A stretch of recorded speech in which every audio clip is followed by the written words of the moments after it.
Demand NTA के पास भी हम एक भेजा था कि क्या क्या सुधार होना चाहिए, और बाकी कुछ लीगल नोटिस वगैरह भी हमने एनटीए को भिजवाया था, और बाकी हम लोगों ने सजेशन भी किए अलग अलग प्लेटफॉर्म पे दिए थे कि इस रिजल्ट में जो भी कोई प्रॉब्लम है उसका कोई समाधान किया जाए, समाधान मतलब ग्रेस मार्क्स हटाए जाए, प्लस जहां भी कोई बच्चे जो गलत तरीके से घुसे हैं, खासतौर पर नकल वकल का सीन है, उन सेंटर पर या तो दोबारा एग्जाम करा दिया जाए या उन सेंटर पर उन बच्चों को कहीं रिजल्ट से बाहर कर दिया जाए। तो हम लोगों की डिमांड भी थी, और वो कहीं की डिमांड हमारी पूरी भी हुई। सुप्रीम कोर्ट ने ऑर्डर दिया कि ग्रेस मार्क्स वाले बच्चों को हटा दिया जाए और दोबारा कहीं एग्जाम को कराया जाए उन बच्चों के लिए। तो ये पूरा भी हुआ, और एक हमारा ये भी सोचता है कि कुछ जो बाहर से बच्चे घुसे वो भी कहीं दूर हो। तो ये चीज़ तो हम लोग भी चाह रहे थे, लेकिन ये कई दिनों से काफी हंगामा रीनीट का चल रहा था। तो हम लोग इसका आंकलन नए के बराबर कर रहे थे। तो आप लोग हम लोगों से सजेशन बहुत सारे मांग रहे थे कि सर क्या करना चाहिए, सीन में क्या होगा। तो सब हम ये कहते बेटा ऐसा कुछ नहीं होगा। 0.01% में कोई चांस मान रहा था कि दोबारा करा सकते हैं, लेकिन ये विगत 2-3 दिन में थोड़ा सा चेंज होने लग गया। इस चक्कर में आप लोग भी कहेंगे थोड़े ज्यादा पैनिक हो गए, और कुछ थोड़ा सा हम लोगों को भी आवाज थोड़ा सा ऐसा होने लग गया कि यार ये चांस लगातार रीनीट का घट नहीं रहा बल्कि बढ़ रहा है। कल सुप्रीम कोर्ट में एक हेयरिंग थी, और उस हेयरिंग में एक एनटीए के लिए कमेंट सुप्रीम कोर्ट के जज ने दिया था कि इस एग्जाम में यदि 0.001% बच्चा भी कोई फर्जी घुस जाएगा तो वो डॉक्टर बनेगा तो वो हमारे समाज के लिए, इंसान के लिए और देश के लिए कितना घातक होगा।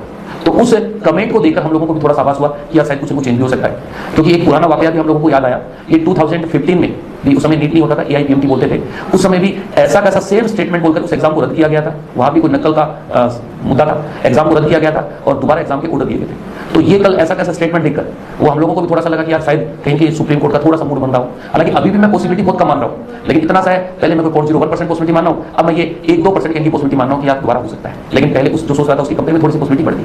अब ये जो कमेंट माननीय जज साहब ने जो दिया, वो कहेंगे एनटीए के लिए था, उसको नीट रद्द करने के पॉइंट ऑफ व्यू से नहीं दिया था, जबकि 2015 में ये जो स्टेटमेंट आया था वो रद्द करते वक्त दिया गया था। अब इसमें शायद ये भी हो सकता है कि एनटीए को एक सजेशन देना चाह रहे हैं कि इसमें जो भी समस्या है उसका समाधान करिए। जैसे थोड़े दिन पहले सुप्रीम कोर्ट ने एक आदेश दिया था कि जो ग्रेस मार्क्स हटाए जाए उन बच्चों का दोबारा एग्जाम करा लो, तो वो भी एक सुप्रीम कोर्ट का सजेशन था कि आपको ऐसा कराना चाहिए। और हम तो यही सोच रहे हैं कि यार ये स्टेटमेंट बोला तो इसमें भी कहेंगे शायद यही बात झलक रही है कि वो ये कहना चाह रहे हैं कि जिन सेंटर पे कुछ गड़बड़ हुआ है उन सेंटर की दोबारा एग्जाम करा लीजिए, या जिन सेंटर पे जो बच्चे इस गड़बड़ में शामिल है उनके रिजल्ट को रोक दिया जाए। तो हम तो ये भी सोच रहे हैं। तो फिर भी कहेंगे वो वाली बात और ये वाली बात थोड़ी सी कोरिलेट करके हमारे दिमाग में थोड़ी सी पॉसिबिलिटी वर्तमान में बेटा बढ़ रही है। हालांकि दर्द आप लोगों को नहीं हो रहा, हम लोगों को भी काफी दर्द हो रहा है, काफी कठिनाई हो रही है। क्या बच्चे जो इतना अच्छा सा करके चले गए, अब दोबारा कहीं उनके लिए प्रिपरेशन करना बड़ा कठिन सा काम है। तो वैसे तो मैं बता दूं कि पॉसिबिलिटी अभी भी कहेंगे 1-2% की पॉसिबिलिटी बनी है। 99% पॉसिबिलिटी आज के दिन में एग्जाम नहीं होगा, लेकिन फिर भी अपने को थोड़ा 1% के लिए अपने आपको प्रिपेयर करना पड़ेगा। क्योंकि सडन मान लो ये 8 जुलाई को फैसला आना है, वो कहेंगे सडन आपके विरोध में ये फैसला आ जाए तो एकदम से कहेंगे अपन बहुत ज्यादा पैनिक हो जाएंगे, और पैनिक सिचुएशन से निकलने में कहेंगे 5-7 दिन लग जाता है, तो फिर कहेंगे अपन बड़ा सफल हो जाएंगे। तो हम लोग कहेंगे ये आपके साथ बात करने के पीछे मकसद ये था कि बच्चों को थोड़ा सा मानसिक तौर पर आज इस चीज के लिए प्रिपेयर करूँ।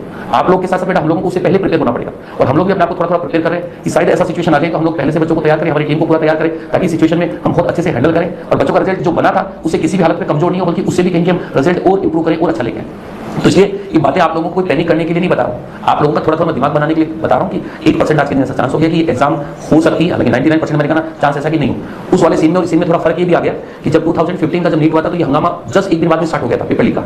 वहाँ कोई ब्लूटूथ से नकल वगैरह का कोई सीन था, दूसरे दिन मीडिया में एकदम से पंगा उठ गया था और वो लगातार बढ़ रहा था, और उसी मद्देनजर माननीय सुप्रीम कोर्ट ने उस रिजल्ट पे भी रोक लगा दी थी। तो उस साल रिजल्ट पब्लिश नहीं हुआ था, जबकि अब की बात कहेंगे ये हंगामा एग्जाम होने के जस्ट बाद में इतना नहीं उठा था, ये तो तब हुआ जब रिजल्ट आया। तो रिजल्ट पब्लिश हो गया, प्लस एक सुनवाई के दौरान सुप्रीम कोर्ट ने ये भी कहा कि हम काउंसलिंग में रोक नहीं लगा सकते, प्लस माननीय सुप्रीम कोर्ट ने ये भी कहा कि आप उन बच्चों का दोबारा एग्जाम कराओ जो कहेंगे ग्रेस मार्क्स में। तो उन्होंने इसमें जो त्रुटि थी उस त्रुटि को सुधारने का सजेशन भी दे दिया।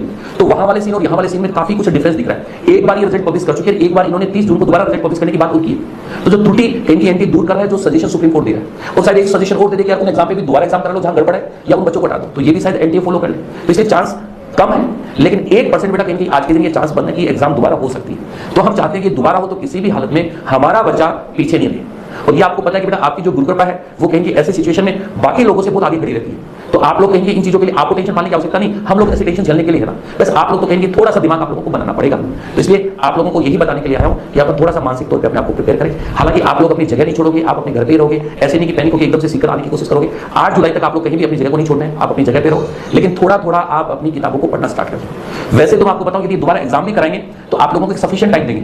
जैसे मैं 2015 का वाकया बताऊं, उस साल 19 जून मतलब आज के दिन ही ये अनाउंस हुआ था कि नीट रद्द की जाती है और दोबारा एग्जाम करें। और उस समय कहीं कहीं सीबीएसई बोर्ड एग्जाम कराता था उस समय, तो सीबीएसई ने 4 वीक का टाइम स्कोर से लिया था, और फिर 4 वीक नहीं 5 वीक दिया था। 19 जून को फैसला आया था, और उस साल जो री एआईपीएमटी हुआ था वो 25 जुलाई को हुआ था, मतलब 35 डेज उस समय मिले थे। अब के उस समय के सीन में फर्क ये भी है, उस समय लगभग 10 लाख बच्चा एग्जाम देता था और आज के दिन 25 लाख बच्चा एग्जाम दे रहा है। उस समय जो सेंटर होते थे वो केवल स्टेट के बड़े शहरों में मतलब कैपिटल्स में होते थे। जैसे जयपुर में राजस्थान में मेनली एग्जाम होता था, तो जयपुर में सेंटर हायर करना उनको मैनेज करना बड़ा आसान था। लेकिन अब ये सेंटर है वो कहीं कहीं न केवल इंडिया में बल्कि इंडिया से बाहर भी रखते हैं, और इंडिया में भी सेंटर बड़े इंटीरियर कहीं छोटे छोटे गांव में भी सेंटर है। तो इतने सेंटर को पहली बात तो इनको दोबारा हायर करना पड़ेगा, इतनी सारी मैनपावर को हायर करना पड़ेगा, फिर हर चीज इनकी दोबारा इनको व्यवस्थित करनी पड़ेगी, पेपर वगैरह छपाने पड़ेंगे, पेपर इनकी सब जगह डिस्ट्रीब्यूट करने पड़ेंगे। तो इतने नंबर में इनको इतनी व्यवस्था बनाने के लिए निश्चित तौर पर टाइम चाहिए। तो मैंने कहा 5 वीक तो समय भी दिए गए थे, तो अब तो ये स्थिति है कि कम से कम इनको 6 वीक तो मतलब इन व्यवस्थाओं के लिए चाहिए। तो यदि होता भी है तो हमें कम से कम 6 वीक मिलेगा, 6 वीक का मतलब हम लोगों को 1.5 महीना मिलेगा। और ये तो आप लोग अपने डिटेल्स वगैरह देखकर देख चुके हो ना कि 1.5 महीने में तो अपन 3 बार सिलेबस आराम से रिवाइज कर लेते हैं। और अब तो तुम्हारे को तो जरूर एहसास हो रहा है यार हम सब भूल गए, लेकिन ऐसा कुछ नहीं है बेटा। आप लोग पहले पूरा का पूरा अच्छे से तैयारी करा के आ चुके हो, प्लस आपके साथ कॉन्फिडेंस भी जुड़ा हुआ है कि आपके इतने नंबर आ चुके हैं, तो निश्चित तौर पे वो भी बड़ा सपोर्ट में रहेगा। प्लस आप प्रिपरेशन कर चुके हो तो 1.5 महीने में तो अपन बहुत कुछ अच्छे से कर सकते हैं। इसलिए नेगेटिव से नेगेटिव अपन सोचे तो भी मैंने कहा ना आप लोगों को इतना टाइम मिलेगा और उस टाइम में अपन परफेक्टली इनकी प्लानिंग देकर बहुत अच्छे से सब चीजें एक्सिक्यूट कर देंगे, चालू कर लेंगे जब यदि ऐसा आदेश आ जाता है। तो अभी आप लोगों को ज्यादा कोई पैनिक होने की आवश्यकता नहीं। 8 जुलाई तक जब तक फैसला नहीं आता तब तक बेटा आप लोग अपने घर में रहोगे।